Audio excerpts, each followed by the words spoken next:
What's up nerds, here's my Necromon deck profile. Starting off with our Tamas, we are playing 4 BT20 Necromon. On deletion, you may return 1 Digimon card with the Ghost trait from your trash to your hand. This is really good for recycling your pieces because all of your stuff is going to die, and the ability to grab pieces back as things are dying is really helpful. And then we are playing a 5th Tama. We're playing 1 BT16 Cupimon. On deletion, by trashing a card in your hand, gain a memory. The primary thing you're going to be doing in this deck is attacking with Execute at the end of your turn, and barring an option that bounces you or something out of security, you are going to be deleted at the end of the attack, and you are going to be pulling turn back and starting up a new stack and raising, ideally if you have an analog youth on the field, and this is just another memory gain option that we have. On to the rookies, we are playing 4 Ghostmon from BT20. On play, reveal the top 3 cards of your deck, add a card with the Ghost trait, and 1 card with the Liberator trait among them to the hand, put the rest on the bottom of the deck, and then the on deletion inheritables gain 1 memory. So because this is not specific to Digimon, you can add an option or a tamer with either of these traits. I don't think there's a Ghost trait option or tamer yet, but there might be.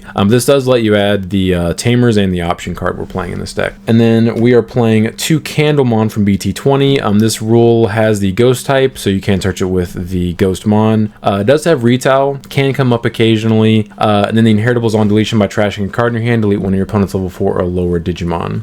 Really good for popping random floodgates and things like that, just so you can still float into your dudes. And then we are playing 4 Ukomon from BT16, does Evo for 1 on top of our Tama, and then your turn once per turn, one of your Digimon moves from the breeding area to the battle area, reveal the top 3 cards of your deck, add a Digimon card or tamer card among them, put the rest on the bottom of the deck, then you may hatch in your breeding area. So basically what you're trying to do with this deck is just run your opponent down as quickly as possible while hatching every single turn, either with the Uko or the analog use that we're playing, and this just facilitates that and also like lets us search into our deck for our pieces, and that is it. We're just playing 10 of those boys. On to our 4s, we are playing 4 Bakemon from BT20. When Digivolving, if you have 1 or fewer tamers, you may play 1 Violet and Boots from your hand without paying the cost, and then the inheritables on deletion gain a memory. This is the best level 4 to see because of the inheritable. The ability to play Violet and Boots is cool. I wish, because of how this deck works, this I think should have been a When Digivolving or on play effect, because you get to play this guy out for free like quite often by 2 different cards that can play things for free, or actually 3 different cards. And I think he probably should have just been an on play because that would have helped immensely.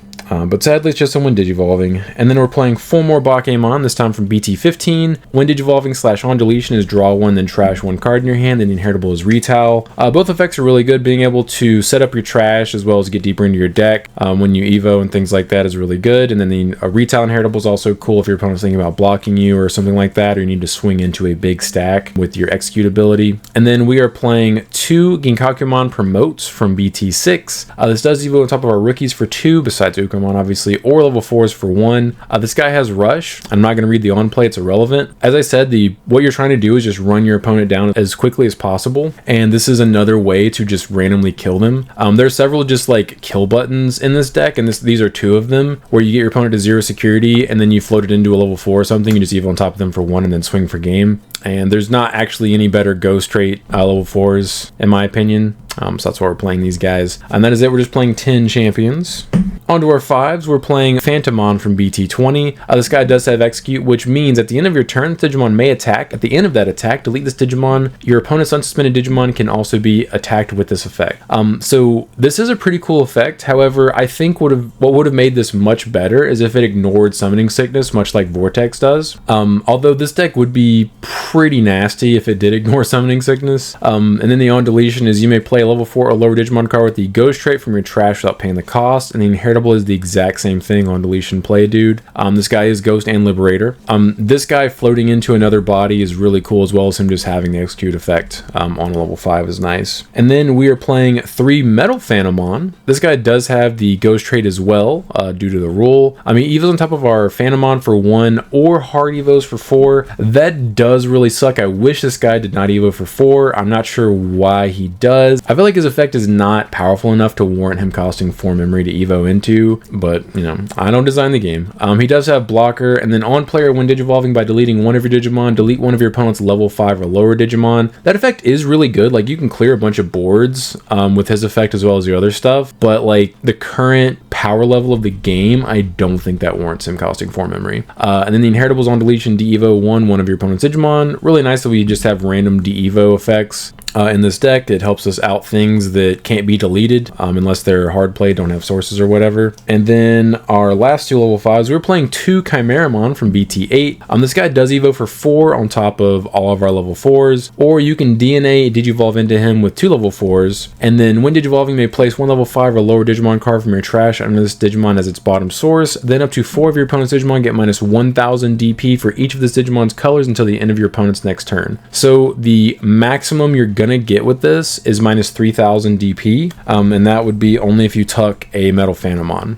Well, that is cool though, because that does out every single floodgate in the game if you need to. And then your turn, this Digimon is also treated as having the colors of its Digivolution cards. While this Digimon has 4 more colors, it gets plus 4000 DP. Never gonna have 4 more colors, as I just explained. This is another win button in the deck, and also lets us just like pop off on our opponent when they least expect it. Because you can go into a Necro, execute, and then usually pull turn back, float into 2 level 4s if you already have a Phantomon in your stack, and then you can just DNA into Chimera and then go into another Necro and execute again, which is pretty nasty since DNAs ignore Summoning Sickness. And that is it. We're just playing 9 level 5s. On to our Megas. We are playing 4 Necromon, obviously, from BT20. Does have Security Attack +1 and Execute. Does evo for 4, which would be a pretty big detriment if Execute didn't let you attack at the end of the turn. It's functionally Blitz, I guess. And then the on player, when Digivolving, delete 1 of your opponent's Digimon at the lowest level. I wish it said delete all, but they were trying their hardest not to break this deck, and they definitely accomplished it. And then on player, on deletion, you may play 1 level 5 or lower Digimon card with the Ghost trait from your trash without paying the cost. So this guy will pop something, and then on deletion he will float into another body, and that's why we're playing the promotes and the Chimeramons, is because you just get extra swings out of nowhere and that your opponent's not expecting. And then we are playing 1 Reapermon from BT20. Does evo for 3. He is purple and black. He has collision and blocker, which are both okay effects, and he does have the rule, has ghost type. All turns once per turn, when effects Digivolve your opponent's Digimon, de-evo 1 of your opponent's Digimon. That's a primary reason why he's in here, is if you're trying to play around aces, if you're able to establish this guy first before you start attacking, it is very helpful because you can just de-evo the ace with turn player prio, and they don't get their when Digivolving effect, which is pretty nice. You just get handed free memory if they're foolish enough to ace you. The issue with him is he is mandatory, which I think makes him infinitely worse. Like, if this effect were an optional effect, it would be so much better, because you could just stick him on the field and force your opponent to play very awkwardly into him, but your opponent can just easily play around it because they can force the effect to de-evo something and then do something else that's just probably going to touch you. Yeah, another card in this archetype that could have been so much better if they just changed like 1 word in the effect. And then the on deletion is delete 1 of your opponent's play cost 4 or lower Digimon or Tamers. That is pretty cool. It's Tamer removal. However, you can't force delete this guy with anything outside of the Metal Phantomon, which pops 1 of your own dudes. Him having blocker and collision, you could potentially trigger it, but it is just okay. He's definitely not good enough to play more than 1. And that is it. We're just playing 5 level 6s. And once you see 1 of your Necromons, usually your Demimeras will let you just repeatedly put it back in your hand. So like once you see 1, you're probably Gucci. And then we are playing 2 level 7s. We are playing 1 Bilzamon Blast Mode Ace from BT19. He obviously is a Blast Evo. The reason why we're playing this is to have the threat of Blast Digivolving. If, let's say, for some reason we have this guy on the field maybe, or just a Necromon that we just decided not to attack with because we don't want to play into an ace card ourselves. And then his effect is on player, when Digivolving, delete 1 of your opponent's level 6 or lower Digimon. If you have 10 or more cards in your trash, instead delete 1 of your opponent's Digimon. So that lets you pop 7s, but it also lets you pop things that don't have levels, which is really good. I'm glad that he has that effect. And then when attacking once per turn, by returning 10 non-Digi-Egg cards from your trash to the top of the deck, trash your opponent's top security card. That's not going to come up very often. Unless you ace into this guy, you're probably going to pass turn when you evo into him because he does cost 5 to evo, but it can come up. Sometimes you can just use him as an option card to just pay 8 memory and just blow something up and be like, deal with this. But yeah, I didn't want to play more than 1 because I never wanted to have 2 in my hand. And then we're also playing 1 Ruin Mode from EX4. Does evo for 5 on top of all of our Megas. Then when Digivolving / on deletion, all of your opponent's Digimon get minus 5000 DP until the end of their turn. And then end of attack, delete this Digimon and 1 of your opponent's Digimon and recover +1. Then if you have a Tamer, hatch in your breeding area. This guy is really good for just locking out decks. Like if you're ahead on board and your opponent like is going to promote something and potentially do something on their turn, you just go into this guy and you're like, I have a free turn, you can't do anything, you can't defend yourself, I'm probably just going to kill you on my next turn. But once again, you never want to have more than 1 in your hand, so that's why I'm just playing the 1. And that is it. We're just playing 2. On to our Tamers. As I said earlier, we are playing Analog Youth, 4 of them Gem from EX1, 2 cost Tamer, and then on play reveal the top 3 cards of your deck, add 1 Digimon card among them to the hand, trash the rest. All turns when any of your level 5 or higher Digimon with Digivolution cards are deleted, this Tamer may suspend. If it did, gain 1 memory and hatch in your breeding area. And then the securities play it without paying the cost. This guy is really, really good at maintaining turn after you execute. So like you'll go into this guy and you'll have a bunch of inheritables that say on deletion, gain a memory, and you execute, hit him for 2 checks, and then he dies, and then you pull turn back, hatch, evo in your raising area, and then you're set up to promote the next turn and do the exact same thing because you probably had a Demimera that put this back in your hand or whatever piece you needed. Really, really good card. Also, it's functionally a memory boost, sort of. It does let you search top 3 cards for any Digimon cards, so you can search like your Ruin mode and things like that, and your Chimeras, which are really important for popping off on your opponent, which they cannot be searched by the Ghostmon. And then the other Tamer we're playing 4 Violet and Boots from BT20, 3 cost Tamer. Start of your main phase, if your opponent has Digimon, gain 1 memory. Your turn, when any of your Ghost Trait Digimon are deleted by suspending this Tamer, one of your Digimon may Digivolve into a Digimon card with the Ghost Trait in the hand with the Evo cost reduced by 2. Really, really good effect. Lets you do some pretty stupid things once you get 1 or 2 of these set up, to where you can just like warp up into another stack after one of your other stacks has died. And that is it. We're just playing 8 Tamers. We're not playing the memory setting Violet and Boots because you literally don't need it in play. Having a memory setter is not super necessary, especially when these cards give you extra memory, because usually if your opponent's playing the game, obviously they're gonna have a Digimon in play, and you don't actually need to have 3 memory since execute lets you attack at the end of the turn. On to our options. We are playing 2 purple scrambles from the Elm set, 2 cost option. Main, one of your purple Digimon may Digivolve into a purple Digimon card in the hand with the Evo cost reduced by 3, then place this card in the battle area.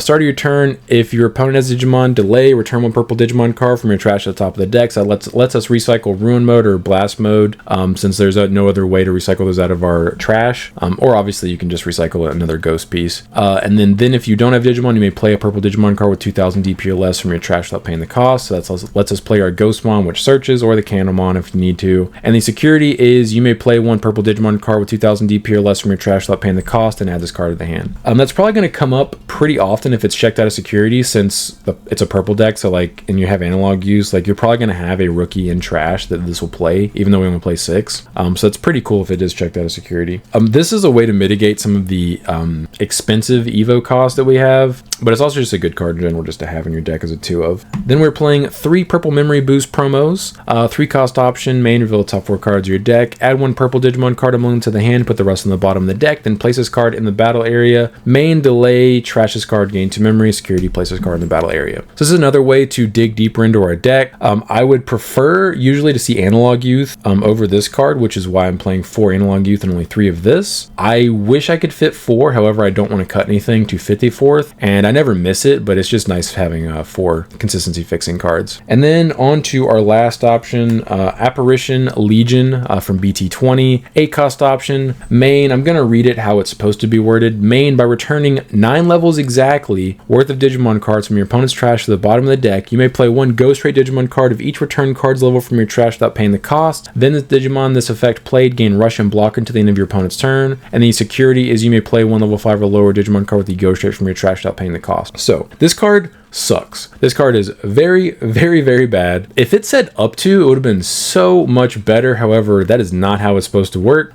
This was a mistranslation. This is literally just another win button. This is I have 0 memory. I don't have a Chimeramon in my hand, but you have 0 security and no way to protect yourself from me just killing you. And ideally your trash is set up at this point in the game to where I can actually activate this and play stuff out. This is searchable from the Ghostmon because that is Liberator trait. I really don't like this card. If it said up to, it would probably be playable at 2, maybe, but like 8 memory to maybe be able to play stuff back. Because it says buy, that is a cost. So like if you don't return 9 levels exactly, you don't get to play anything. So like they could have made this, like if it just said up to, like that would have been so much better. I wish, but yeah, you literally just play this because you're like, oh, you have 0 security, you do have stuff in your trash to where I can play a dude that has execute, so I'm just going to do this. It has execute, it has rush, I'm going to swing for game. Not playing more than one because this card sucks and you never want to have more than one in your hand. And that is it. We're just playing 6 options. Oh yeah, something else about Violet and Boots. Another part of this archetype that they clearly were afraid to make it too good is she is very specific. Like, your Ghost Trait Digimon has to be deleted and it can only evo into a Ghost Trait. The only thing that she's not specific about is the fact that it's any Digimon that can evo. But like, if this said just when any of your Digimon were deleted, that would have made this card a lot better as well. But they were clearly very afraid to make this archetype too good. I think this archetype has potential to be tier 1 with the right wave of support. And obviously this is like basically just the first wave we've gotten, like besides the Violet and Boots from 2.0. Currently as it stands, I think this is a tier 2 deck. It can definitely win a locals. I do not think this will have much success into tier 1 strategies, just due to the nature of how fair the deck is. Like, it is very cool. You get to do cool combos and things like that. However, I think if you run into a tier 1 deck, you're probably going to struggle into them for a myriad of reasons. Like, it kind of depends on what kind of deck you're playing against as to why you'll struggle versus them, but you probably will struggle. Not to say you can't win those matchups, but the odds are not in your favor. But this was this week's members only vote for what I played at my locals. So I will be posting gameplay on the channel in not too distant future. Once those videos go live, they'll be in the pinned comment below. But if you guys have any questions, anything I didn't address, feel free to leave them down in the comments. But I appreciate you guys stopping by. Don't forget to like and subscribe if you enjoy seeing this kind of content. Want to come back for more.